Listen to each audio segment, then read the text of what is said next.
Hello Internet, I am the Phones 270 and welcome to our semi-final of the steamed Warhams Open Championships. Hey! Hey! I'm here with JJ Ironbrow himself. It's me! That's him. And today we have Laurie's Tomb Kings versus JJ's very own Dwarfs. Look at that, can you imagine? So, big matchup here, let's see what Laurie's bringing. He has 4 units of the Skeleton Warriors down the front line. They are backed up by 3 units of the Tomb Guard.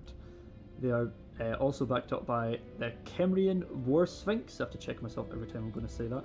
There's also 2 units of Ushabte behind them, and he has Cetra the Imperishable leading the charge from the left wing, kind of. Odd place to lead the charge from, but he's the Lord. Up on the cliff, he has a sneaky unit of Ushabte that are going to do some flanking maneuvers by the looks of it. And then talking about sneaky, way in the back left corner, if we scroll as far as the game will let us, we can see a cheeky Tomb Scorpion. Look at him. Little boy, I love him. Oh, that's what scratching. Ah, so cute. And then over in the other corner, we have a couple units of carrions, just carrying on as they do, looking for some shenanigans.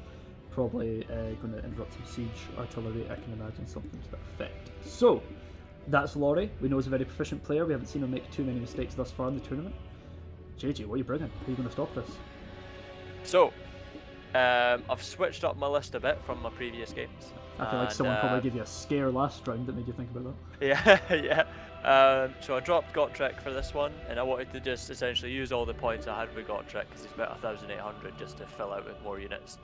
And see how it goes. So in the front line, I have 2 units of Miners with Blasting Charges. If I can get them to shoot onto the things like Tomb Guard, that'll be great, just because it's quite a lot of damage they do for a lot of, like, really cheap price. Got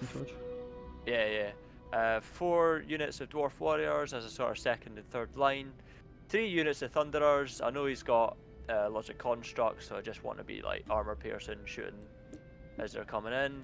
A Longbeard's unit with great weapons, that's just to provide the buff to leadership and just be badass. Leading it is my man Belagar Ironhammer, love him. He's got Throny Ironbrow, his ancestor. Great for buffing up my army and slowing down his. A cheeky unit of gyrocopters, thought I'd try them out. Really like the models in real life, and they seem like a pretty cool idea for this. 2 units of cannon and the Dragonback Slayers. And that'll be me. Martin, shall we see how this game goes? I think we should. Let's go. Damn. Sick. So yeah, the Dragonback Slayers, I haven't seen you taking these before. These are the ones that slow, right, when they hit stuff?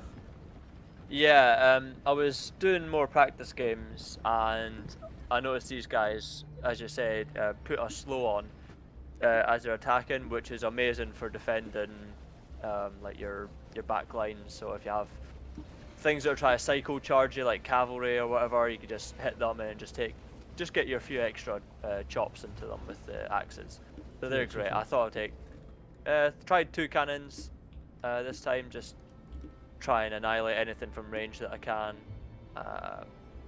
Yeah, we'll see how it goes. We shall see how it goes. We're about to see the Skellies in our cannon range in a sec now.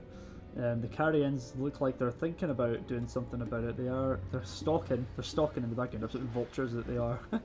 Looking for. Yeah, I didn't really notice. You've got the I did Slayers not notice on top. the carrion and the Tomb Scorpion in the back there. I did not notice them at all until far too late. I used a gyrocopter to move up, and I just want to get some damage on the Tomb Guard as they come in. The gyrocopters they're anti-infantry, and I've noticed it doesn't really have any ranged weapons apart from the couple of skeletons on the War Sphinx's back. So I thought I'll just come up, try and like drop my bombs and shoot them as they're running up forward. Laurie's, yeah, Laurie catches this. He's like, right, well, I was going to charge into the cannon, but the Slayers would kill them anyway, so he's decided to use his carrion to see off the gyrocopters. He doesn't want them getting all the value, but just shooting into the backs the whole time. No, that'd be good enough. The gyrocopters were just left to their own devices that whole time, so I think it was wise for the carrions up. Don't know if it would require 2 units. I actually don't know who would win between gyrocopters and carrions. That's not a matchup I'm familiar with. But yeah, even so, you got a good chunk of damage on that Tomb Guard and Skeleton Warriors, so there's been some damage taken there. Well, it looks like the cannons have started poking at Cetra. That's a lot of damage early down on the Cetra there. Yeah, that's the thing about taking very large entities against the dwarfs. Like, I just sort of zoom in, like, oh, there he is. I'll go for him. Especially when it's a lord like this, that's dangerous, dangerous. See, So, I knew that. I put Wolfric on foot, and the same thing still happened. But at least it wasn't as quickly as this. This is brutal. He's taking absolute chunks at the health bar already. He's not even going near the line yet. Yeah, I've brought over the Thunderers as well. I just want to like spike them down. You should see a slow going on. Yeah, there's the slow. Put the slow on. And the blasting charges. Oh my lord, that is grim. He's at about half of it. Shabtair just looking at the miners, disappointed with what they've seen, really. Yeah. Can't believe that. A second volley! Oh, those are Shabtair had to get in there earlier. That was grim. Skeleton Warriors taking hits there as well. But the two lines are going to start meeting here. We've got a lot of skeletons coming in here. The War Sphinx on the other side, not too damaged as of yet since the cannons been firing on Cetra. That's absolutely disrupted this line of Dwarf Warriors for the Skeleton Warriors to come in. Hopefully try and mop some stuff up there. The Tomb Scorpion is coming in now on the back. Looks like it's going after the Longbeard's a great weapon since the Slayers were camped on the cannons. Slayers have come over to answer that, but that does leave the cannons a bit more vulnerable. I wonder if something else is going to come over and perhaps aim for them now. Oh, the Tomb Scorpion's kiting this. The Slayers haven't quite caught the Tomb Scorpion yet. It's doing a bit of work here. Yes, it's dragged me away from the cannons, which is very well played, and the War Sphinx has just run in. I've got one of the units of Thunderers turned around to shoot, but I should have just kept shooting, etc. I figured the rest of my cannons and the other units of Thunderers would finish him off. As you see, he's down at. Cetra's very low. He's just taking so much damage.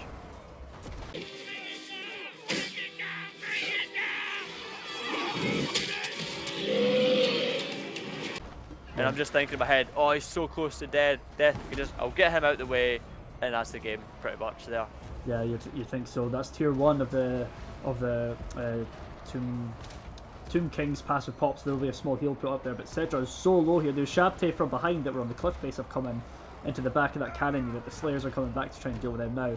More of Shabtair coming off this hill into the Thunderer, so the ranged units that were aiming at Cetra have been distracted for now. The War Sphinx and the Tomb Scorpion are in the middle hitting the other Thunderer, so yeah, everything ranged right now is being tied up by Laurie. That's an incredible timing based on how low Cetra is. He's going to be backing out and just trying to stay alive at this point to not let the crumble set in, I think. The Carrions Gyrocopter matchup, as we update in the very back, the Gyrocopters are losing. So they're completely out the fight of what's actually going on that's going to decide the game over here. Yeah, I definitely should have kept them with my main force, like, as soon as I seen the Carrion. I didn't catch the Carrion until late enough, and I couldn't, like, turn round because... Fly through them, yeah. Bit of a nightmare there. Yeah, so Laurie's just pounced all over my back line with his Tomb Scorpion, Shabti, War Sphinx. I was watching Cetra and I was just like, can I just get like a lucky cannonball shot? And I actually just bring him down to under 300 health there. So I was like, please just let me snipe him. Yeah, so one of your cannons is up and firing again. Yeah, your one cannon crew has managed to get back on the cannons. I think your other one's heading for it now, but the Tomb Scorpion saying none of that. Back over. Straight away, the War Sphinx is still tying up some Thunderers over here, and there's still a lot of skeletons on this front line. There's actually 2 units here not doing anything. I think they've just been piled into these miners. Oh no, he's still better of it. He's going to run them back. I think that's much better to get them deeper into this formation here. Belagar's still healthy, and Ironbrow's still healthy. Ironbrow's providing the buffs, but there's one unit of Thunderers right in. You've got Shabti everywhere. This is such a nightmare to deal with as the Dwarfs when you're trying to have this defined frontline, backline kind of comp when these constructs get in the back and the Shabti as well. It's an absolute nightmare to deal with. That's it. The army he's taken is just like excellent for fighting against my dwarf army because he just bursts through. As we say, his Lord surviving on such low HP is like pretty much the ideal thing that could have happened because it took so much damage away from the rest of his army as they were approaching. And the fact he's still alive, it means it's like not really cost him much because now the rest of his army is just ripping mine to pieces. Just ripping through, yeah. That's the tier 2 heal popped. He will get the tier 3 and the free Ushabti soon by the looks of it. War Sphinx back in the cannon line. Tomb Scorpion back in the cannon line. This ball of dwarfs here around your Rune Lord is looking decent, but your front line, your 3 kind of balls we have of the units of dwarfs fighting on the fronts, they're all about to go down. There's a lot of skeletons still alive. Tomb Scorpion also still healthy. War Sphinx still healthy. Although Cetra's about to go down there, everything else is looking good for Laurie. I should have.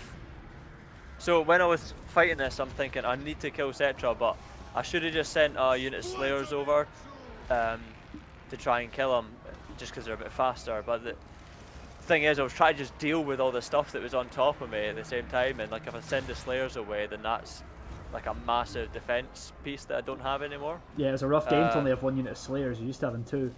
Yeah. But this is when all the large showed up. This is when the Ushabti were in the backline with the construct. So more, almost an entire Slayer army could have been pretty good.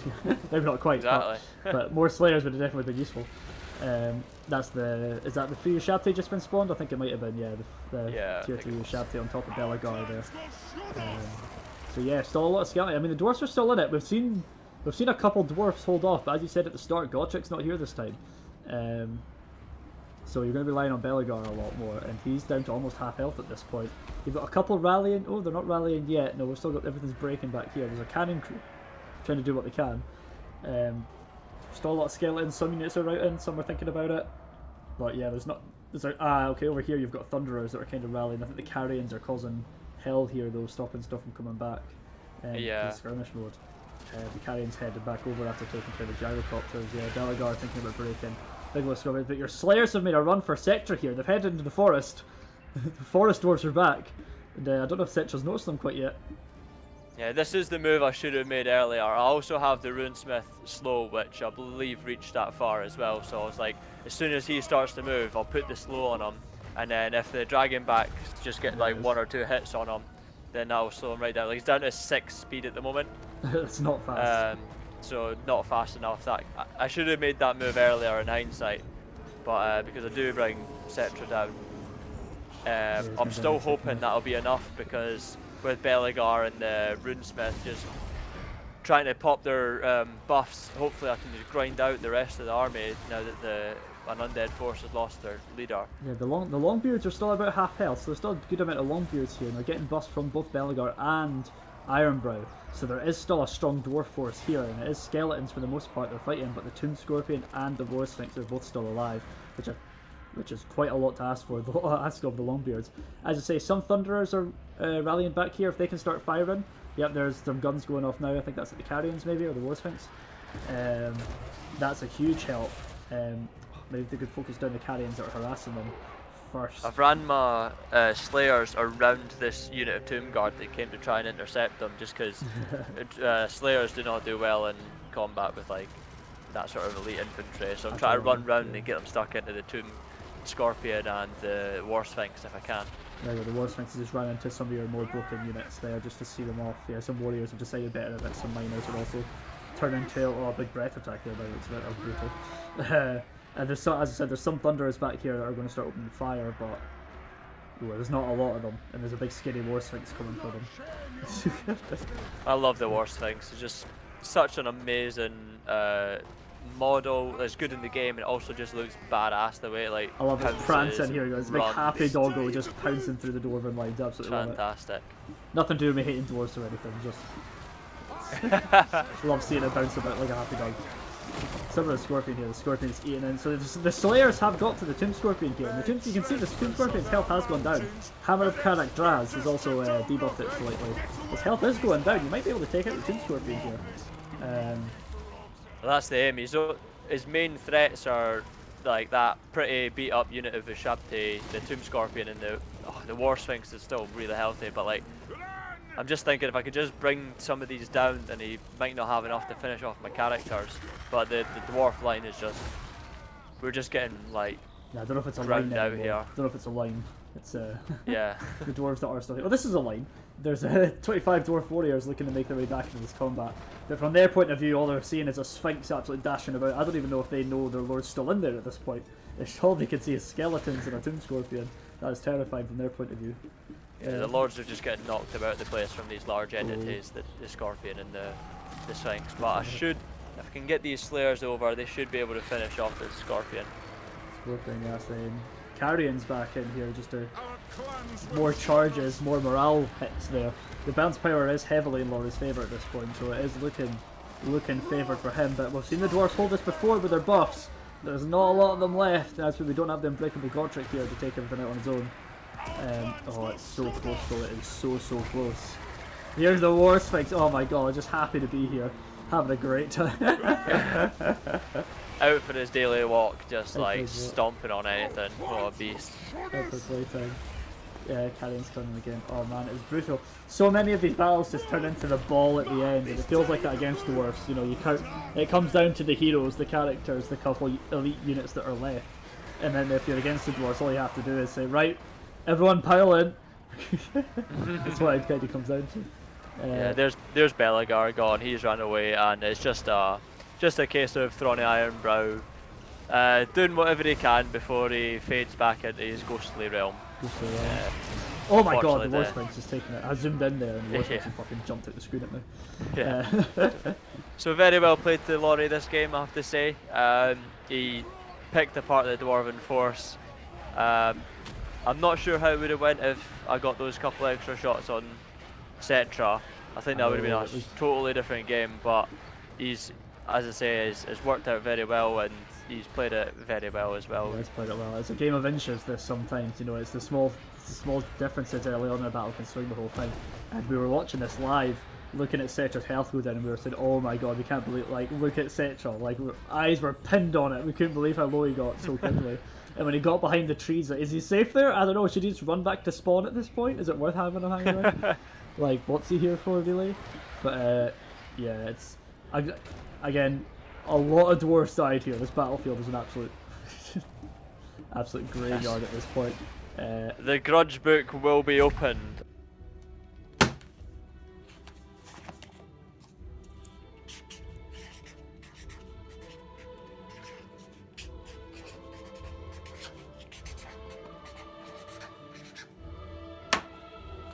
I mean, it's clear to see the power pieces and where they were. The skeleton line, the skeletons did what they were supposed to do. They held up the front line, while the Tomb Guard were kind of cutting through them. The Shabti got the gaps. The Tomb Scorpion got in behind. The War Sphinx ran through the front, and although he did a fantastic job of focusing down Cetra, everything else was kind of left to its own devices, and it, unfortunately, spilled the So that puts me down into the underdogs bracket. Yes, So I'll be playing against Alex now. Hopefully I can give Alex a good game. If I beat Alex, then it's me against Laurie again in the final. So I really want to scratch that name out of the Book of Grudges. So we shall see what happens. The less amount of time a name's in the book, the better. We don't like those hanging around. Yeah. Revenge is a dish best served fresh, apparently. Yeah, exactly. I think so. Exactly. There we go. So we hope you guys hang around. Come see Alex versus JJ in our second semi-final. And yeah, it's going to be some good times. Some Dwarf versus Vampire action. Hope to see you there. Catch you then.